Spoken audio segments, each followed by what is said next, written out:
அதே குரு பார்வை வந்து 11th ஹவுஸ்ல விழும். உங்களுக்கு 11ஆம் இடம் துலாம் வீட்ல. லாபம், ஆதாயம், லாபம். கூட்டாளிகள் மூலியமா லாபம். உங்க லைஃப் பார்ட்னர் மூலியமா ஒரு profit and gain and money. Profit. உங்க உங்க லைஃப் பார்ட்னர் மூலியமா ஒரு பாசிட்டிவான நியூஸ். சப்போர்ட். மெயினா அந்த லைஃப் பார்ட்னர்லாம் வந்து சப்போர்ட் பண்றதெல்லாம் வந்து ஒரு பெரிய லக். ஏன்னா, அவங்க எல்லா சமயமும் வந்து உங்களுடைய மூட் ஸ்விங்க்கு ஏத்த மாரியே அவங்க வந்து ஒத்துப்போணும்.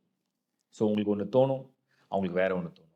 உங்களுக்கு ஒரு ஐடியா வரும், அவங்களுக்கு வேற ஐடியா வரும். ஸோ 2ம் அப்படியே ஒரு சிங்க் ஆயி ஒரு கிளிக் ஆகுறது வந்து ரேர் காம்போ. அந்த டைம் இப்ப வருது. இந்த சமயத்தில உங்க லைஃப் பார்ட்னரோட நீங்க டிஸ்கஸ் பண்ணி, பாசிட்டிவா ஒரு விஷயத்தில நீங்க வந்து முன்னெடுத்து கொண்டு செல்லலாம். அதோடைய சுப பலன அனுபவிப்பீங்க. லாபகரமா இருக்கும்.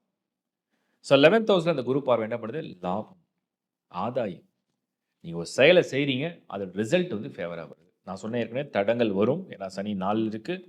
ஆனா அது தடங்கள கடந்து சக்சஸ் ஆகுமா? சிறு தடை, ஒரு தடை. சக்சஸ் ஆகும். எண்ட் ரிசல்ட் ஃபேவரா இருக்கு. இதான் குரு பார்வை. அடுத்து இந்த குரு பார்வை வந்து உங்களுக்கு 3 ஹவுஸ்ல விழும். 3ஆம் இடம்.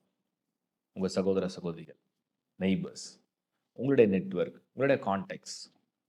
அதன் மூலியமா வரக்கூடிய good news are good message, ஒரு அப்ரிசியேஷன், அவங்க மூலியமான ஒரு சப்போர்ட்.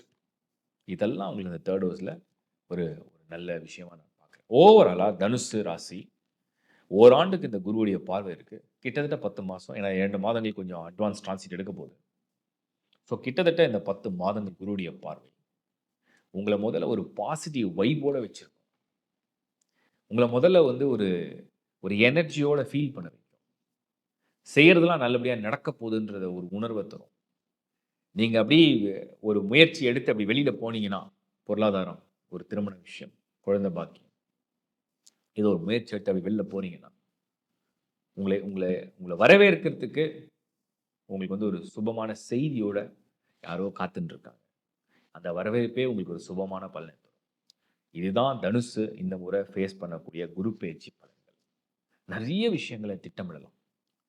ஏன்னா, எப்ப நமக்கு வந்து முழுமையா மனசும், நம்மளுடைய புத்தியும், சிந்தனையும் ஒரு பாசிட்டிவா வருதோ, அப்பலாம் அந்த நல்ல பலன நீங்க அனுபவிக்க போறீங்கன்னு அர்த்தம். மனமார்ந்த வாழ்த்து.